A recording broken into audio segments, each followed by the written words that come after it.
आम्ही झडपोली इथे आलेलो आहोत। जिजाऊ संस्थेचा जे कारभार आहे, शाळा आहे, दवाखाना आहे, अनेक उपक्रम इथे या ठिकाणी त्यांनी स्थापना केलेले आहेत। जिजाऊ नावाचा एक रोप जे लावला होता निलेशजी सांबळेंनी, ते रोप एवढे मोठे झालेले आहेत आणि प्रत्येक गावामध्ये ते रोप दिसतात आणि त्या रोपांना आता फुलं आलेली आहेत, फळंही आलेली आहेत।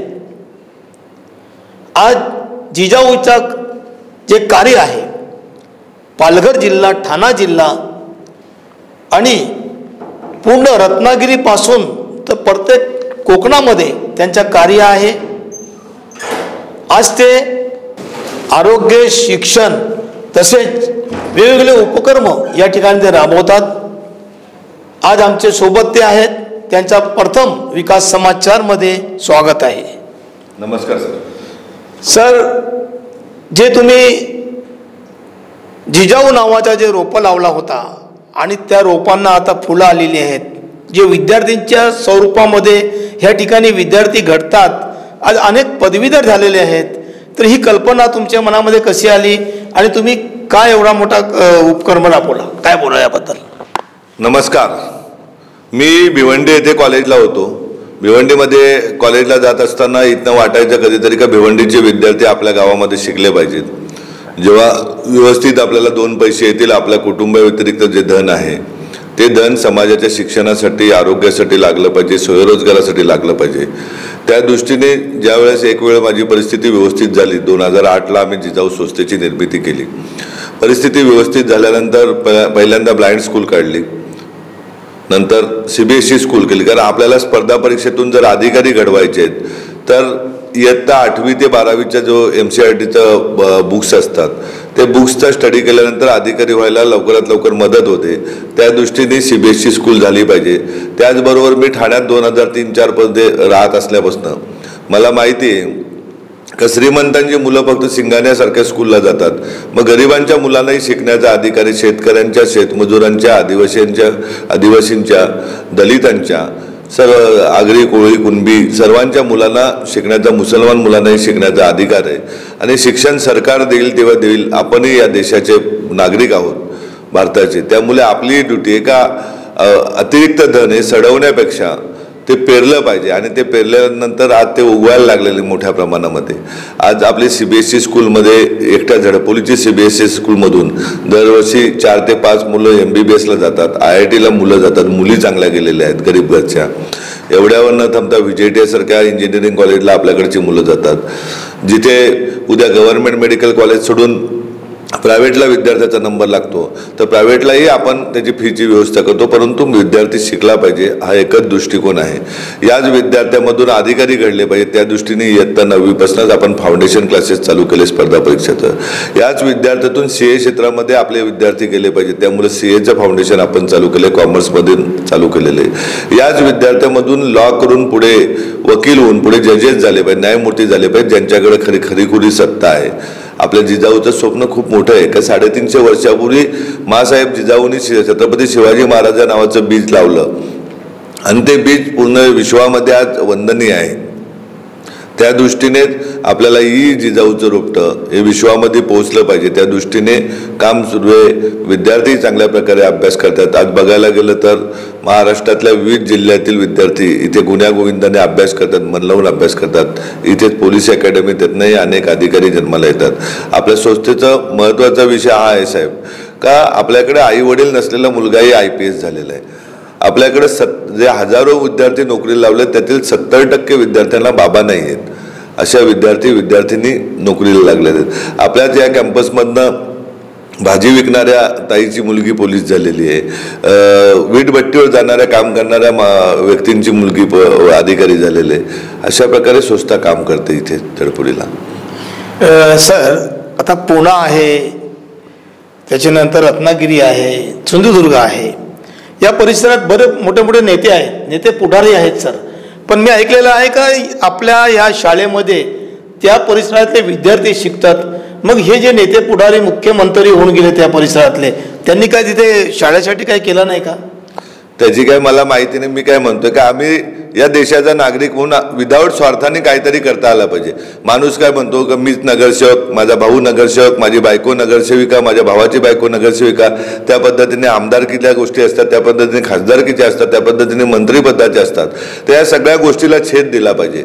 आम्ही सर्व भारतीय आहोत आणि आपली ड्युटी आहे का हे आहे ते आपल्या समाजाचे घटक आहेत, हे आपल्याच कुटुंबीय आहेत, त्यांना आधार देऊन त्यांनाही चांगलं शिक्षण दिलं पाहिजे. आणि शिक्षण ही एक असं गोष्ट आहे की डॉक्टर बाबासाहेब आंबेडकर म्हणत होते की शिक्षण हे वाघिणीचं दूध आहे आणि ते सत्यात आहे. जर आपण म्हणा काल परवा एक गदारोळ झाला होता, त्यावेळेस त्या IPS ऑफिसरचा मला फोन आला आपल्या त्याच्यातून का नक्की काय भानगड आहे. पण जेव्हा आपली लोक उच्च पदावर पोहोचतील, आपली लोक आज आपण पालघर जिल्ह्यात काम करताय, विविध समस्याने आपला जिल्हा ग्रासला आहे.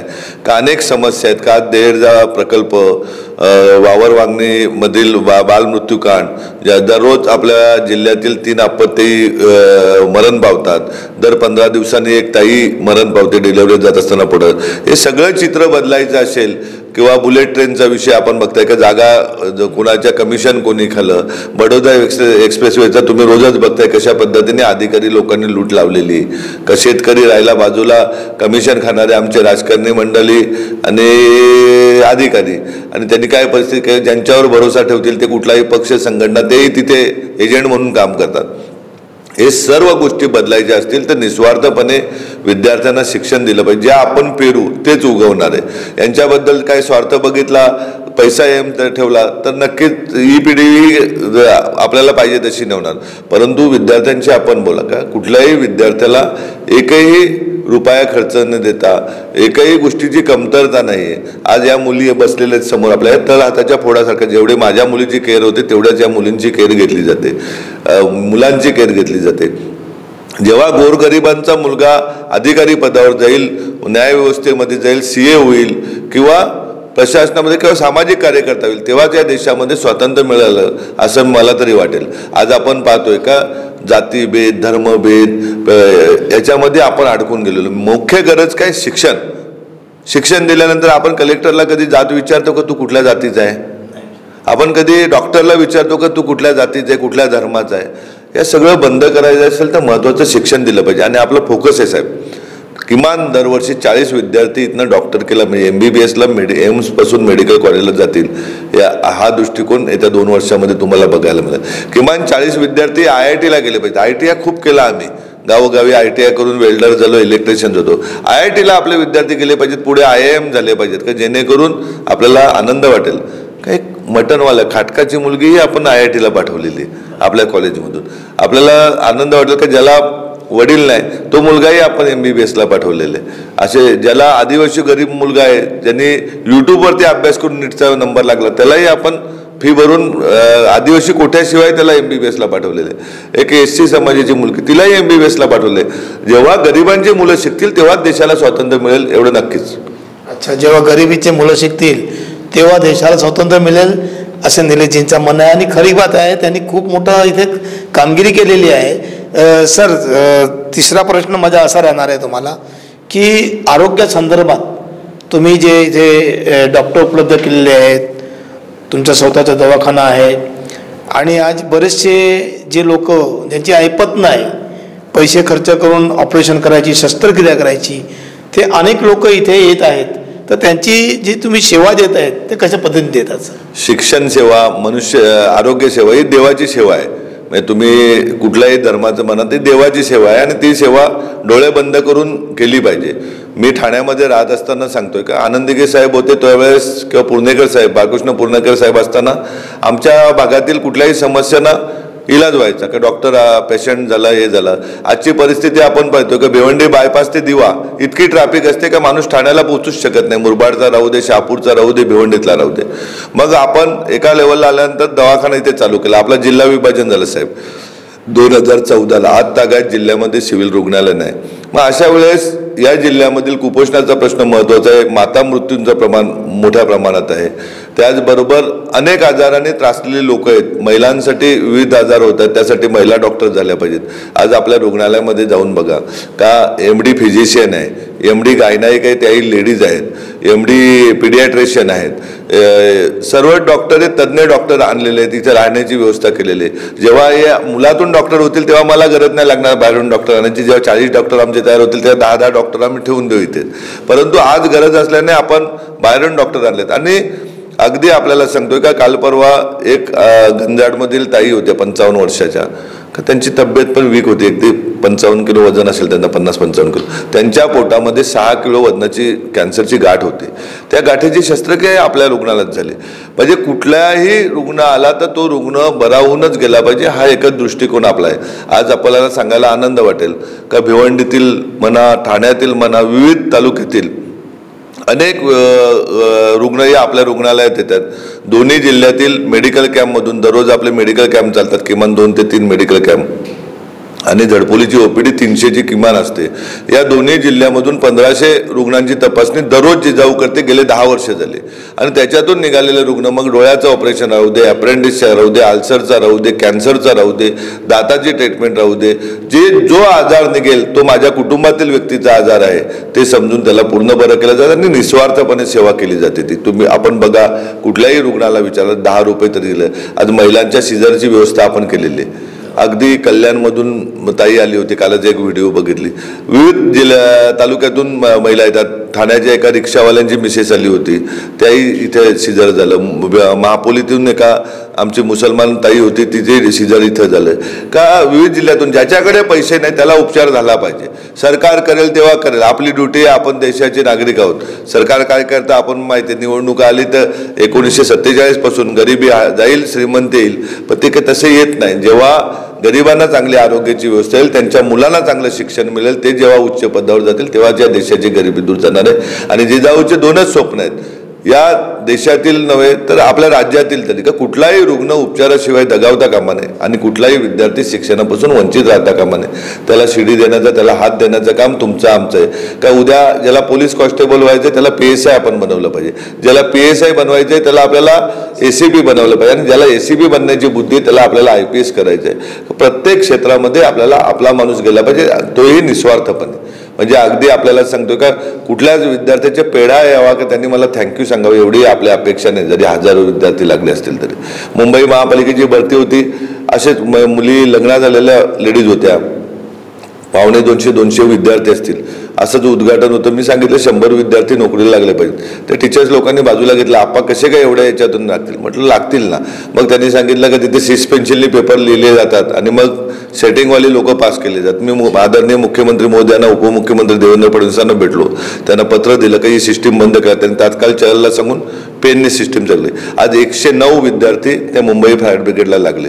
38,000 रुपये स्टार्टला पगार आहे. कठीण काहीच नाही, तुम्ही आम्ही ठरवलं तर. आपण तर बघताय की 25 वर्षापासून आपण सोबत आहोत. का आपण हळूहळू का नाही पण पुढे जात आलो, आणि जात बात धर्मापलीकडे काम केलं पाहिजे, सेवा झाली पाहिजे, या दृष्टीने संस्था काम करते. आणि नक्कीच सांगतोय का नेक्स्ट 5 इयरमध्ये महाराष्ट्रातील देशातली सर्वात चांगली संस्था म्हणून जिजाऊचा आदर्श घेतला जाईल, जिजाऊचं काम बघितलं जाईल. अगदी आमचं तर स्वप्न आहे प्रिन्सिपल सर का पंतप्रधान कार्यालयातून चिठ्ठी आली पाहिजे का या मॅडमच्या मुलाला प्रवेश द्या, अशी व्यवस्था या संस्थेतून होईल एवढं नक्कीच सांगतो. कारण आपली स्वप्नच आहेत का 40 CA झाले पाहिजे, 40 आपल्याला जजेस दरवर्षी झाले पाहिजेत, आणि 80 चांगली माणसं झाली पाहिजे जे उद्योगधंदा सांभाळून सामाजिक काम करता आलं पाहिजे. म्हणाले होते की शिक्षण हे वाघिणीचं दूध आहे, जो प्राशन करेल तो गुरगुरल्याशिवाय राहणार नाही. तर आदिवासी, मागासवर्गीय, वंचित समाजासाठी शिक्षण किती महत्वाचं आहे. आणि आपल्या पालघर जिल्ह्यामध्ये तुम्ही पाहता की लहान मुली लग्न होतं, तर त्याच्यासाठी तुम्ही काय आवाहन करणार आहे की तुम्ही शिक्षण घ्या असं? महत्वाचं तेच आहे. आपण आपल्या वृत्तपत्रामध्ये वारंवार दाखवा का हा जिल्हा विभाजन झाला का आदिवासींचं कुपोषण जाण्यासाठी किंवा बालमृत्यू रोखण्यासाठी झाला, परंतु तशी वास्तवात परिस्थिती नाही झाली. उलटी जे एखादे शेतकऱ्याचं काम ठाण्याला मोफत होत होतं ते पालघरला इथे पैसे द्यायला लागतात. त्याचबरोबर बालमृत्यू किंवा होण्याचं मुख्य कारण आहे का 12 ते 14 वर्षाची मुलगी असते, 16-17 वर्षाचा मुलगा असतो. वयाच्या 18 वर्षापर्यंत या जिल्ह्यामध्ये 2 ते 3 अपत्य त्या मुलीला होतात. ती तयारच नसते त्यावेळेस ती लावतात, मग ते कुपोषण वाढेल जातं. आणि याला मुख्य कारण आहे शिक्षण. या दृष्टीने आरिफबाई, आपल्या मोखाड्याला 3 CBSE स्कूल आहेत, जव्हारला 2 CBSE स्कूल आहेत. या दृष्टीने काय कुपोषण नष्ट करायचं, यांना चांगलं शिक्षण दिलं पाहिजे, चांगल्या उच्च पदावर गेलं. पोलीस अकॅडमी आहेत दोन्ही ठिकाणी, लायब्ररी आहेत, त्याच्यातून चांगले विद्यार्थी नोकरीला लागले, चांगली माणसं निर्माण झालेली आहेत का जेणेकरून आपल्याला हा जो जिल्ह्याला लागलेला कुपोषणाचा डाग आहे किंवा कोकणाला लागलेला गरिबीचा डाग आहे, हा डाग बिडवायचा असेल तर आपल्याला शिक्षण देणे गरजेचे. शिक्षणाशिवाय दुसऱ्या जगामध्ये कुठलाही पर्याय नाही का ज्यांनी मुलींमध्ये समज आला पाहिजे. मुलींनी सांगितलं पाहिजे घरच्यांना का माझं लग्न नाही, मला शिकायचं आहे, मला डॉक्टर व्हायचंय, मला वकील व्हायचंय, मला इंजिनियर व्हायचंय, मला CA व्हायचंय. आणि ते त्यांना जिथे अडचण येईल तिथे त्यांच्याबरोबर त्यांचा भाऊ किंवा काका म्हणून मी सोबतच असेल. जेव्हा जेव्हा अडचण त्यांना येईल त्यांनी फक्त आवाज द्यायचा, त्यांच्याबरोबर आपण 100% असतो. गावागावात शाखेचा उद्देश असतो, एखाद्या गावात त्यांनी पोहोचवलं का मेसेज माझ्यापर्यंत पोहोचला जातो आणि आपण त्यांच्या मदतीला 100% असतो. आणि शिक्षणासाठी अडचण कुठे येणार नाही मॅडम. आज आता सांगा का डॉक्टर बाबासाहेब आंबेडकर कुठल्या श्रीमंताच्या घरात जन्माला आले होते? त्यांना शाहू महाराजांनी मदत केली, गायकवाड साहेबांनी मदत केली, महाराजांनी मदत केली. पण आज जगामध्ये त्यांना वंदनीय आहेत ना, जगामध्ये त्यांची पूजा केली जाते. त्याला मुख्य कारण आहे शिक्षण. म्हणजे मी तुम्हाला सांगतोय, मागच्या वेळेस एप्रिल महिन्यामध्ये 14 एप्रिलला मी दादरला गेलो होतो. आज आता सांगा का बाबासाहेबांच्या घरचं तर कोण नाही का या गाड्या भरून माणसांना 2 दिवस पूर्ण लाईन होती 12 किलोमीटर लोकांची दर्शनासाठी. पण एवढी श्रद्धा कशातून निर्माण झाली का शिक्षणामुळेच ना. आणि घटनेमध्ये त्यांनी सर्व समाजाला समान न्याय देऊन पुढे आणण्याचा प्रयत्न केला. आणि त्यामध्ये त्यांनी लिहिलंय का देशाची सरकारची जबाबदारी विद्यार्थ्यांना शिक्षण दिलं पाहिजे. परंतु आपल्या जिल्ह्याची काय परिस्थिती आहे तर इयत्ता 8वी नंतर हजारो विद्यार्थी घरी शिक्षणापासून वंचित राहतात, कारण 9वीला व्यवस्था नाहीये. आपल्या जिल्ह्याची काय परिस्थिती आहे, 11वीला मुली जर पाठवायच्या झाल्या, समजा झडपोलीवरून मुलगी विक्रमगडला पाठवायची झाली तर गावातला एखादा मुलगा असतो, तो स्टॉपवर तिला हैराण करतो. तिथून गाडीत बसली, रिक्षात बसली का तो रिक्षावाल्यामध्ये रिक्षात बसलेला मुलगा हैराण करतो. बसमध्ये बसली तर बसमधला खाली उतरले तिथे का त्या मुली कुठून शिकणार आहेत? आणि जोपर्यंत मुली शिकणार नाही तिथपर्यंत आपलं गरिबी जाणारच नाही. मुलगी एक शिकते. काल माझ्याकडे शहापूरची एक कॉन्स्टेबल आली होती, ती एक शिकली, तिने तिचा भाऊ PSI केला, ती स्वतः शिकली, तिने आणखीन 4 जणांना नोकरीला लावण्याचा प्रयत्न केला. आणि 2 घरचं मुलगी बघते. जेव्हा मुलगी शिकलीच पाहिजे ना. आणि वाघिणीचं दूध आहे ते प्रत्येकाने पिलं पाहिजे. आता असं नाही सांगायचं की शिवाजी जन्माला शेजारच्या घरात आला पाहिजे, बाबासाहेब आंबेडकर आले पाहिजे. आपल्या घरात बाबासाहेबांची पूजा झाली पाहिजे, छत्रपती शिवाजी महाराजांची पूजा झाली पाहिजे, सावित्रीबाईची पूजा झाली पाहिजे, जिजाऊची पूजा झाली पाहिजे. जे खरं आहे ते खऱ्याचे मान्य केलं पाहिजे ना आपण. आणि त्यासाठी कुठल्याही पूर्वजांची गरज नाही, पैशाची गरज नाही शिक्षण घ्यायला. मी सांगतोय ना का आपल्या संस्थेमध्ये आई वडील नसलेला मुलगा IPS झालेला आहे. अनेक मुली लग्न झालेल्या मुली नोकरीला लागले, PSI झाले. कांगणे नावाची मुलगी जव्हारची PSI झाली. मुंबई फायर ब्रिगेडमध्ये अनेक मुली लागले, त्यांची 2-2 मुलं, 2-2 मुलं आहेत, 1-1 2-2 मुलं, त्या नोकरीला लागल्या. जिला पोटात बाळ असताना 2.5 महिन्याचा नवरा वारला होता, ती मुलगी मुंबई फायर ब्रिगेडमध्ये लागली. आपल्या मोखाड्याची मुलगी ठाण्याला होती, तिला झडपोलीला आणलं मोहिनी म्हणून. काय अशक्य कुठलीही गोष्ट नाही. आता तिच्यावर संकट कमी असेल का? 22-23 वर्षाची मुलगी 19 वर्षाची असताना तिचं लग्न झालं, पोटात बाळ होतं आणि नवरा अटॅकने गेला कोविड काळात. ती दोन्ही भांडी घसत होती. स्वस्तीने तिला आधार, ठाण्याला तिला समजलं स्वस्त आहे, ती पुढे गेली निघून. कोणतंही पद नसताना अनेकांच्या चेहऱ्यावर हास्य फुलवणारे अशी निलेश सांबरे आपल्या सोबत आहे. सर,